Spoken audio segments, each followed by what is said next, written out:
Today we are going to discuss the settlement analysis.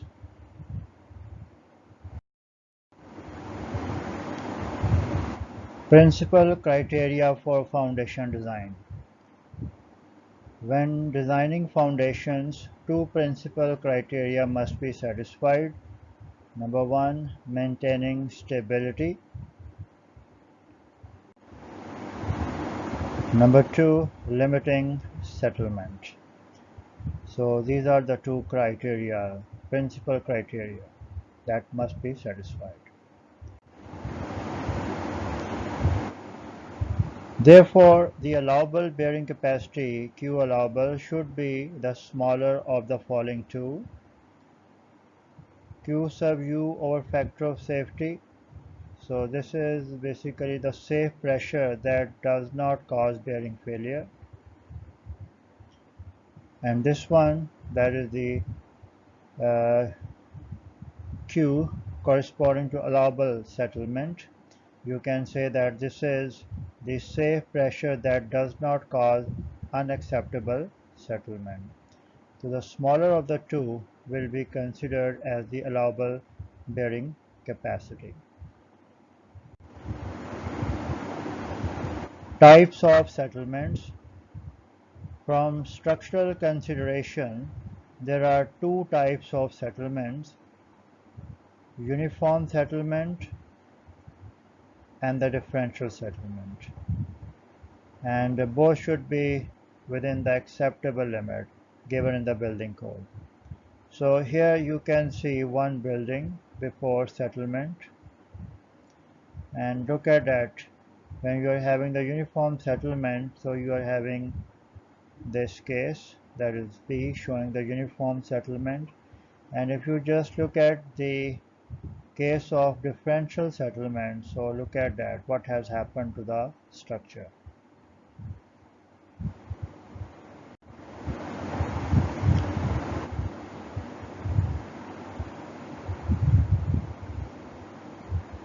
From geotechnical consideration, there are two types of settlement: immediate or elastic settlement, mostly occur during construction, and it may be denoted by S sub P. Then the consolidation settlement, which occurs over a long period of time, and there are two types of consolidation settlement: primary consolidation, that may be denoted by S sub C, and the secondary consolidation, that is S sub S. So look at this thing. This is the axis meant for time, and this is for the settlement. So you are having this type of behavior in this case. So you can say that this is the immediate or elastic settlement, and you can say here the immediate elastic settlement has ended. And if you just look at the primary consolidation settlement, that is ending somewhere here. And then you are having the secondary consolidation, that is this much. So after primary consolidation settlement, secondary consolidation settlement is being taken place.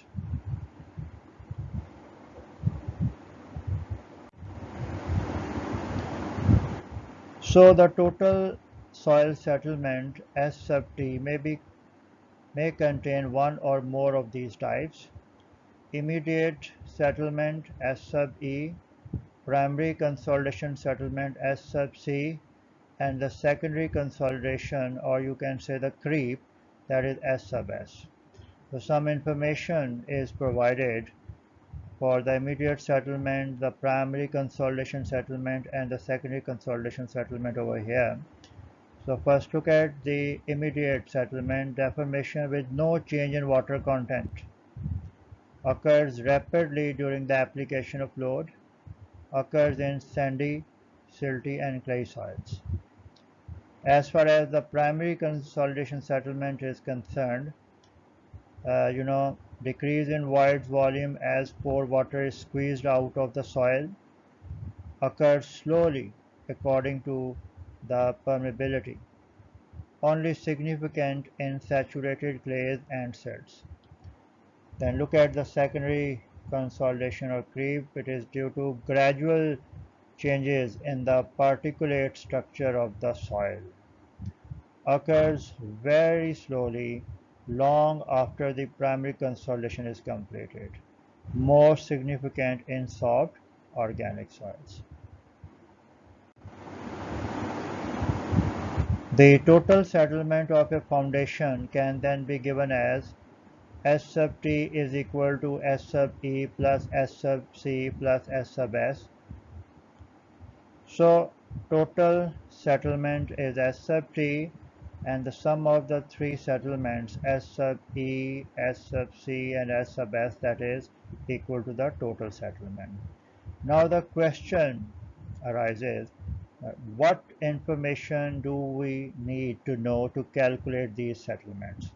So you would find the answer in the following slides.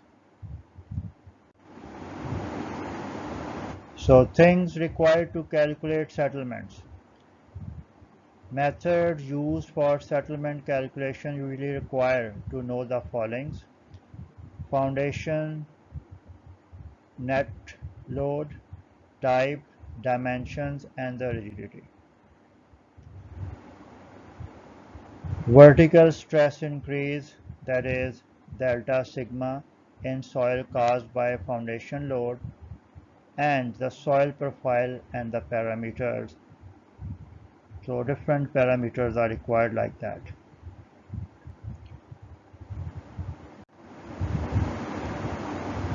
Vertical stress increase in a soil mass caused by foundation load. So in this regard, you will have to go through the concept of pressure bulb, stress due to a concentrated load, stress due to circular loaded row area, stress due to vertical line load, stress below rectangular area, average vertical stress increase in a layer, and the approximate method. So you are familiar with all these things, and you would find some information regarding all that in the following slides. So I will go through all these things quickly because you are having already a feel about these things. So here you would find some description about the pressure bulb. Structure built on ground causes increase in vertical stress pressure in the soil below. This pressure increase is distributed to the soil in the form of pressure bulb or pressure isobars. The stress is delta sigma of the pressure bulb is determined by elastic theory. So you can see here the pressure bulbs of different intensity. The size and shape of the pressure bulb depend upon the size and shape of the loaded area, for example point load, circular or rectangular loaded area, etc. Here you can see the comparison between pressure bulb for square and strip footing. And here the stress due to concentrated load. So this formula can be used to determine the stress due to concentrated load. Here you would find the description about the stress due to circularly loaded area.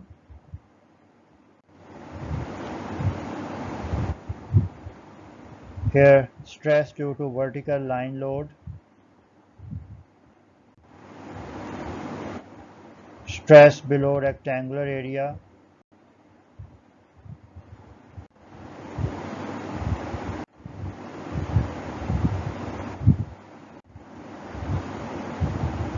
And here one example is also given regarding the stress below the rectangular area. So you can go through it.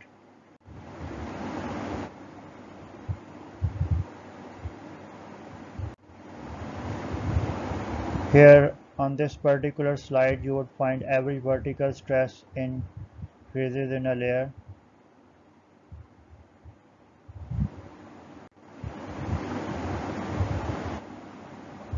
Further detail is provided on this particular slide, and here you would find some detail about the approximate method to determine the stress.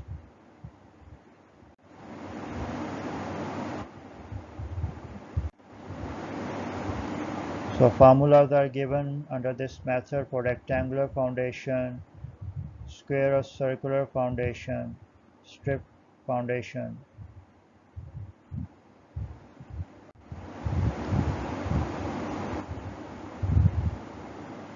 Some further detail is there, and then you would find the example related to the approximate method.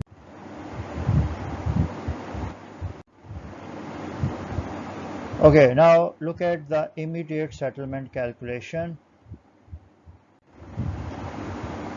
Settlement based on theory of elasticity. So that's why the immediate settlement is also called as the elastic settlement. So using the concept of theory of elasticity, we can get this formula. And for flexible shallow foundation subjected to a net force per unit area equal to delta sigma, we can use this formula. And look at that. In the case of flexible foundation, you are having this type of settlement pattern under the footing, and if you are having the rigid foundation, so you are having the pattern of settlement like that. So in the formula, mu sub s the Poisson ratio, E sub s the modulus of elasticity. More details about the calculation are given in section 5.10 in the book of DAS 2011, that is the Foundation Engineering 7th edition. So here again look at that. This is meant for flexible foundation settlement, and this is for the rigid. Basically, when you are having the thin foundation, you can treat it as the flexible foundation, and when you are having the thick foundation, then rigid foundation. And the relationship between the settlement that you are having in the rigid and in the flexible at the center of the footing, that is like that, the immediate settlement in the case of rigid foundation, that is 0.93 times of S sub E that you are having in the case of flexible foundation at the center.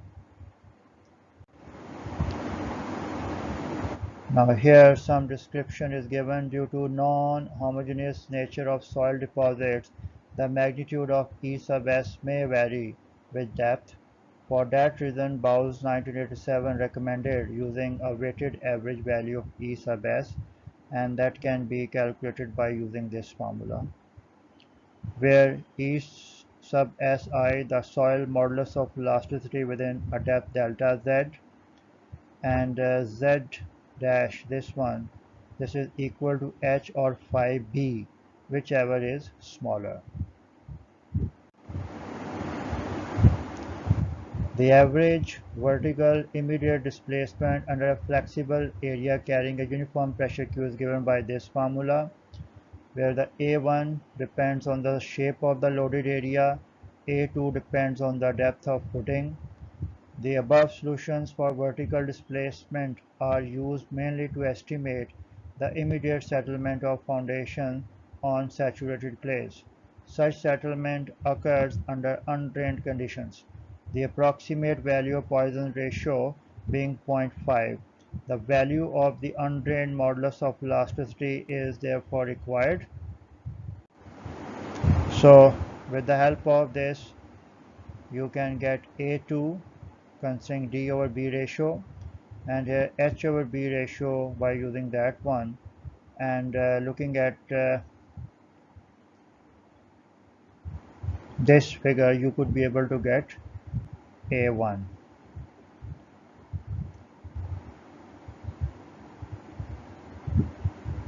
And here you can see that these are the curves meant for different L over B ratio. Then elastic settlement of sandy soil, use of strain influence factor. The Schmidtmann's approach may be used in this regard. This is the formula. So the settlement of granular soils can also be evaluated by the use of semi-empirical strain influence factor proposed by Schmidtmann in 1978. So this equation must not be a new one for you. And in the following slides, you would find some detail about the Schmidtmann's approach. So correction factor C1 and the correction factor for creep. C1 is meant for depth and C2 is meant for creep are given over here. So this is C1, this is C2, and E sub S, the modulus of elasticity of soil, is obtained from CPT test. So by using this you can get it.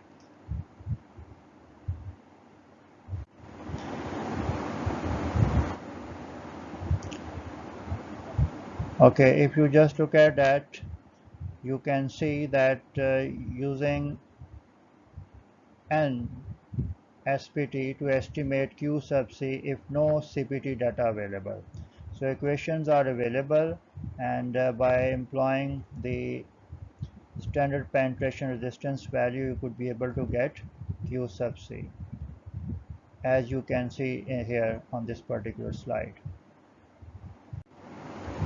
So you can see the Schmidtmann's approach.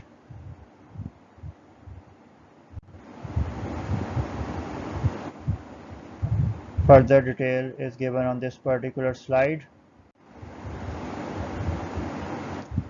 and then you would find some more detail about that, the IZ diagram.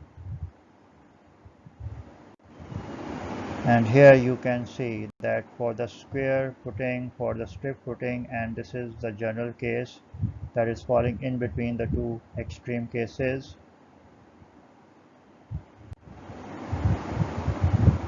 So here you can see the formulas for the square footing, general case, and the strip footing, and considering the different Z values, you can see the level at which you are having the maximum value of the influence factor. And here you can see the procedure for calculation of S sub B using the strain influence factor, because you will have to use this formula, the formula proposed by the Schmidtmann. So again you can see the formulas of the influence factors at different depths.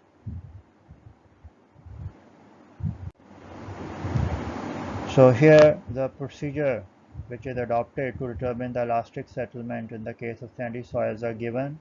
So you can go through these steps yourself. And now you would find one example. Well, this is the profile which is given, and we are having the influence diagram over here. So this is the statement of the problem, and ultimately by using this formula we will be able to get the immediate or the elastic settlement. So you would find the solution of the problem on the following slides.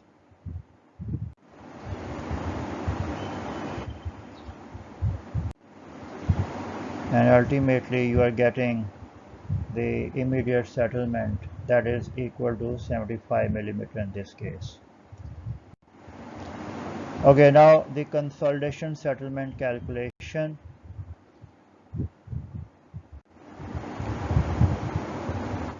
When a saturated soil is loaded, In coarse-grained soils like sand and gravel, the settlement takes place instantaneously. In fine soils, clay and silt, settlement takes far much more time to complete. So what's the reason that in the case of coarse-grained soil you are having the settlement in a shorter span of time and you need a longer period of time in the case of fine-grained soils? So think about that. So here you can see that the time in months or year and the settlement, and in the case of coarse-grained soil you are having the immediate settlement and that remains constant with respect to time. But in the case of fine-grained soil it is totally time dependent, and with the passage of time settlement is going to increase. So it is just because of the fact that in the case of coarse-grained soils, which are self-drained soils, water will drain out very quickly under the influence of the load, whereas in the fine-grained soil water will be squeezing out very slowly, and that's why settlement is totally time dependent in the case of fine-grained soils. So in coarse-grained soil, sands and gravel, any volume change resulting from a change in loading occurs immediately. Increases in pore pressure are dissipated rapidly due to high permeability, as I have already explained. This is called drained loading. In fine-grained soils, silts and clays with low permeabilities, the soil is undrained as the load is applied. Slow seepage occurs and the excess pore pressures dissipate slowly. Consolidation settlement occurs in that case. So if you just look at the note which is given, consolidation settlement is decrease in voids volume as pore water is squeezed out of the soil. It is mostly significant in fine-grained soil, that means clays and silts. So laboratory consolidation test. Data obtained from laboratory testing can be used to predict consolidation settlement reasonably, but rate is often poorly estimated. 1D field consolidation can be simulated in laboratory. So if you just look at that, this is the undisturbed soil that you have collected at a certain depth from the top of the soil. This soil is saturated clay, and in the consolidation test we just place this undisturbed soil in the consolidation ring, and the porous stones will be placed above and below that, and in this way you can simulate the real model uh, in the laboratory like that. So typical results of laboratory consolidation test. So if you are having the log of sigma along horizontal axis and the void ratio along vertical axis, so you are having this shape.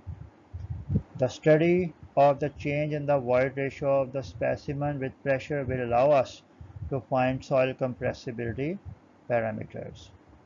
Now, what are the soil compressibility parameters? You would find that information on the slides.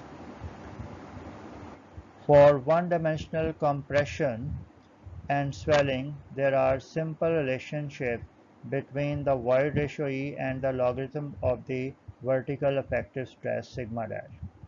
C sub C compression index, C sub S, that is the swell index, are slopes of the E versus log of sigma dash plot. Note, swell index C sub S may also be called as recompression index C sub R. So you can see this thing. This is the compression index, that is basically the slope of this curve, and during swelling or recompression you are having this part of the curve, so slope of that is the swell index.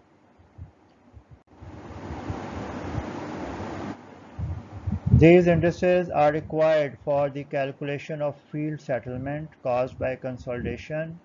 These indices are best determined by the laboratory test results for void ratio E and the pressure sigma dash as shown in the previous slide. Several empirical expressions have been suggested. So you can see the certain formulas. C sub C can be calculated with the help of liquid limit.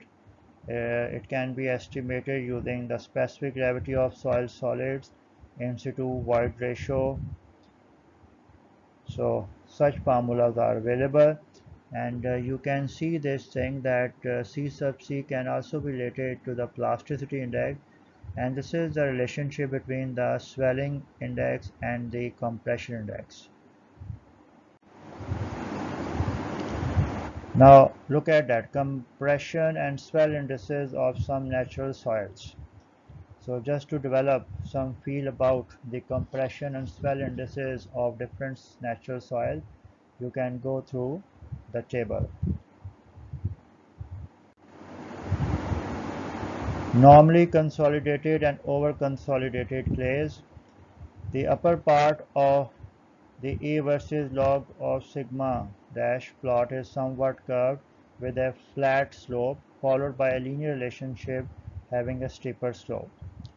This can be explained. A soil in the field at some depth has been subjected to a certain maximum effective past pressure in its geologic history. This maximum effective past pressure may be equal to or less than the existing effective overburden pressure at the time of sampling. So look at this thing. When your soil is in this part, existing effective overburden pressure is the maximum effective. So your soil is behaving like a normally consolidated clay. But when you have unloaded your specimen and you are now going to load it again, so in this part you can see the existing effective overburden pressure is less than the maximum pressure to which the soil was subjected. So in this part your soil is behaving like over consolidated clay, and then again when you are over here you can see again your soil is behaving in the like a normally consolidated clay. So you may take this point over here that normally consolidated and over consolidated clays are not the types of clays. These are the two conditions in which your clays can exist. So as per Cassagrande 1936, this is the graphical procedure to determine the over-consolidation ratio or the pre-consolidation pressure. We can determine the pre-consolidation pressure with the help of that graphical approach. So in general, the over-consolidation ratio OCR for soil can be defined as sigma C dash over sigma dash, where sigma dash is the present effective vertical pressure and sigma C dash is the pre-consolidation pressure, the maximum effective pressure to which the soil has been subjected. If OCR is greater than 1, it means your soil is over-consolidated. And if OCR is nearly equal to 1, 10% cushion can be allowed. And in that case, you can take your soil as normally consolidated. So calculation of primary consolidation settlement. So let us consider a saturated clay layer of initial thickness H0 or H, where the average effective pressure increases from sigma naught dash to sigma naught dash plus delta sigma dash, causing consolidation settlement S sub C, that is delta H. So you can see that the settlement has taken place, that is delta H, because of the primary consolidation. So you can see initially you had sigma dash naught and the void ratio E naught, but because of that steady static pressure, what has happened, the stress has been increased to sigma naught dash plus delta sigma dash, and there is decrease in the void ratio, that is E naught minus delta E. So average vertical strain is delta H over H naught. So through the phase diagram you can get this idea that there is change in void ratio and the average vertical strain is delta E over 1 plus E naught. So ultimately we can get this formula, delta H over H naught is equal to delta E over 1 plus E naught, where you can see this is the consolidation settlement, this is the initial thickness of the clay layer, this is the change in the void ratio, and this is the initial void ratio. So if we replace this delta H by S sub C, so you can write this thing like that. For normally consolidated clay, when sigma dash naught is greater than sigma C dash, so in that particular case we will be using this formula, and you can get this formula by using this figure. C sub C is the compression index obtained from the slope of the E versus log sigma dash plot, and S sub C is also called as S sub P, that is primary consolidation settlement.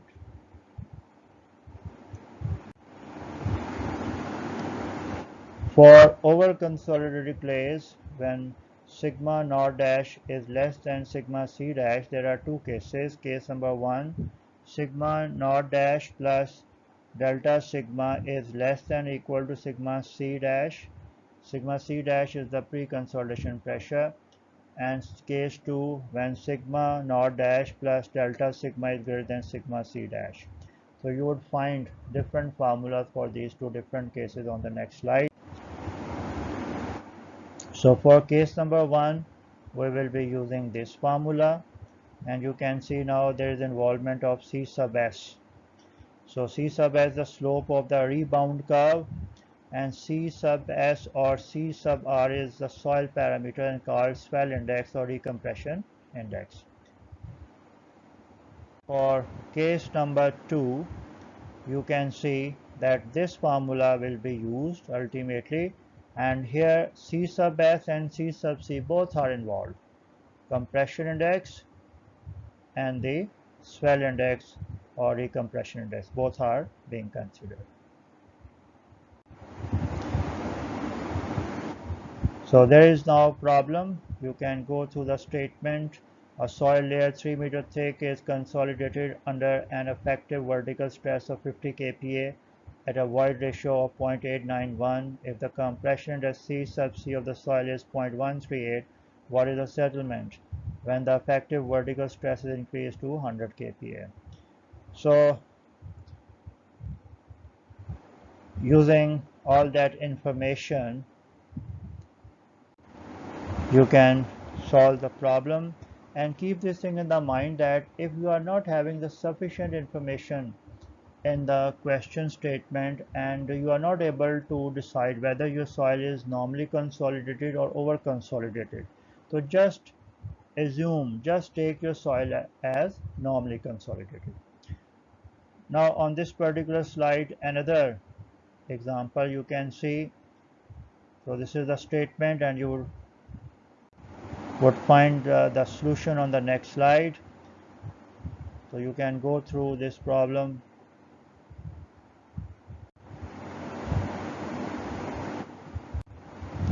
And ultimately we are getting 101 millimeter consolidation settlement. Okay, now the time rate of consolidation. Consolidation settlement usually takes long time, much longer than the time of construction, and we may need to know the settlement at a specified time, because you can see this plot, time along horizontal axis and the settlement along vertical axis. So you can see that settlement is going to increase with the passage of time.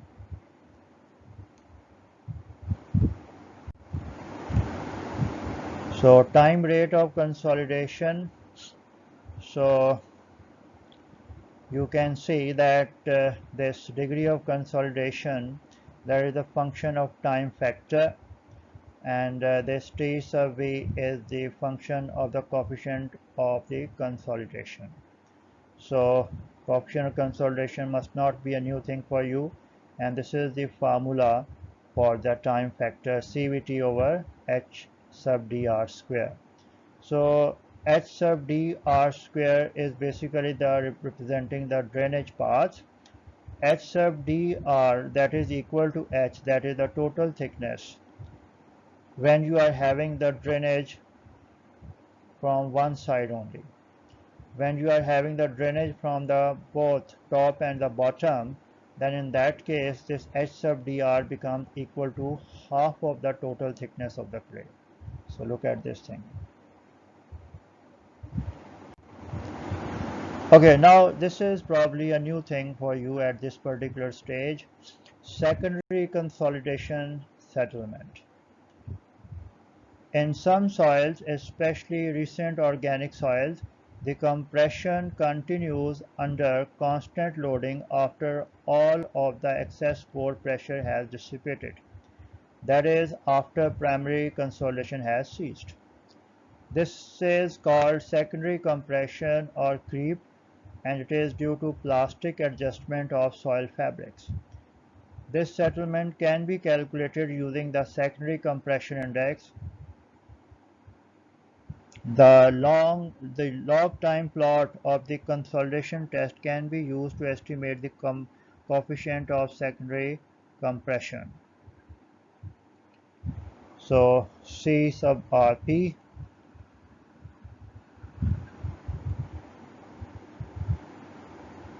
Okay, if you just look at this one, the void ratio along vertical axis and the log of time along horizontal axis.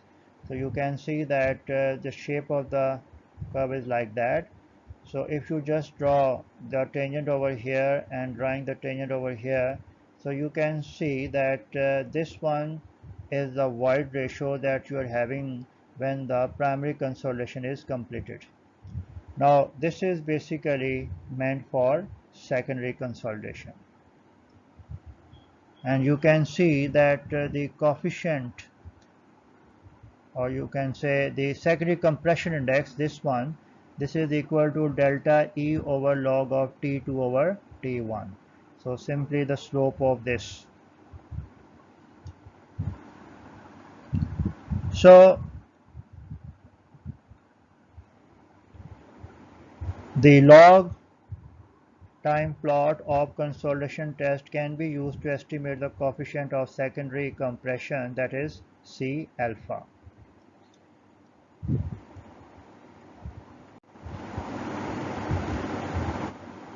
The magnitude of secondary consolidation is can be calculated by using this formula, and you can see here that this C dash alpha is C alpha over 1 plus E sub P, and you can see that this is the E sub P. E sub P is the void ratio at the end of primary consolidation. H is the thickness of clay layer. The general magnitudes of C alpha is observed to correlate with C sub C as follows. So there are some relationship available for different soils. C sub alpha is nearly equal to 0.04 times C sub C, 0.05 times C sub C, 0.075 C sub C for inorganic clays and silts, for organic clays and silts, and for peats respectively. Now this slide is also important because you would find a number of relationships. So you can see the ranges of C sub C, C sub R, and the ratio between C sub alpha and C sub C, and then the empirical relationships for the different indices.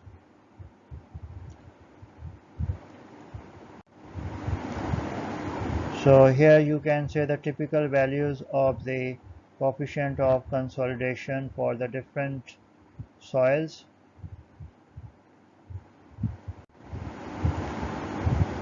Well, this slide is important to have a real feel about the consolidation settlement.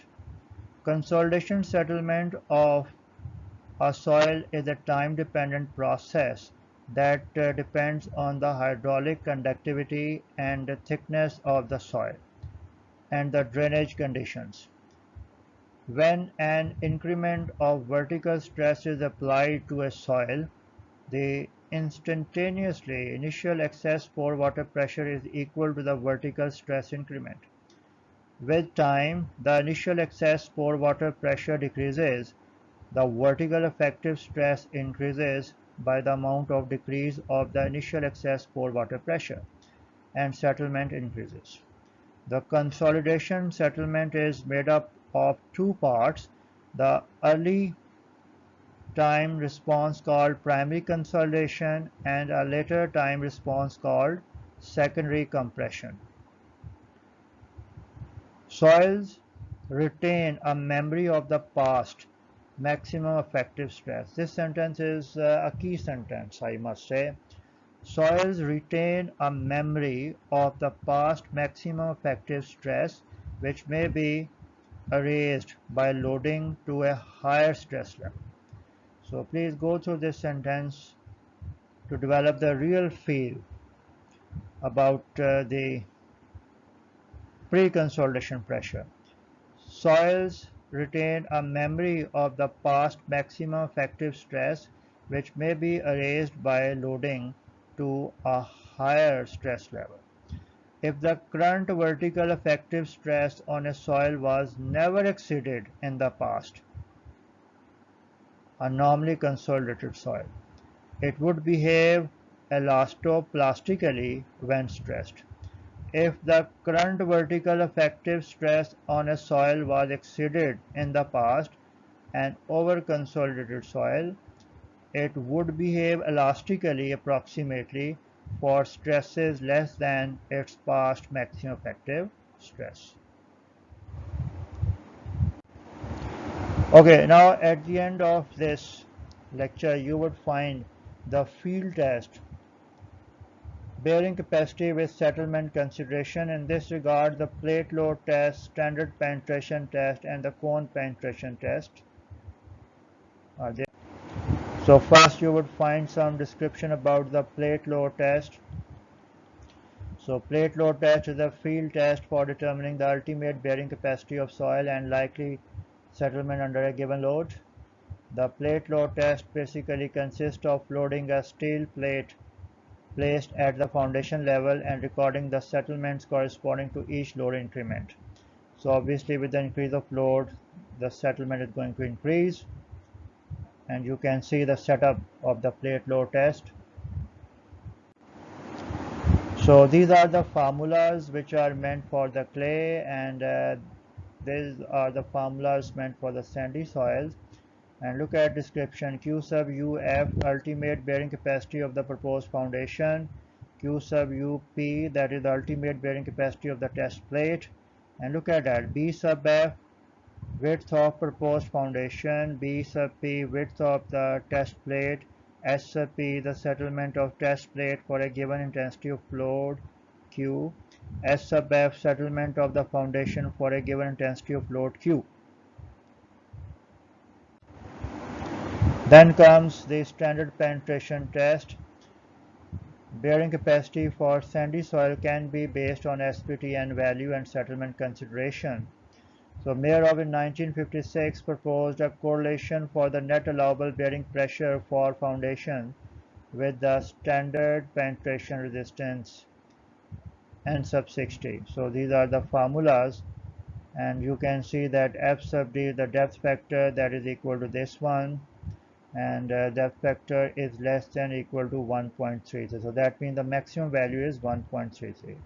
S sub E, that is the tolerable settlement, and B is the width in meters in the above formulas.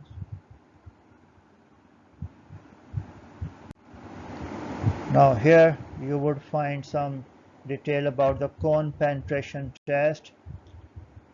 Bearing capacity for sandy soil can be based on CPT value and tolerable settlement. Meyerhoff, again 1956, proposed a correlation for the net allowable bearing pressure for foundation with the cone resistance Q sub C, and these are the formulas, and this formula will be used when B is less than or equal to 1.22, and this is meant when B is greater than 1.22 meters. So tolerable settlement, and this is the width in meter. So in this way we have discussed the settlement analysis in detail. In fact, you covered this article at the undergraduate level, but I'm sure that you have found some new concepts in this lecture. So I hope that this lecture will reinforce the concepts of the settlement analysis. Thank you.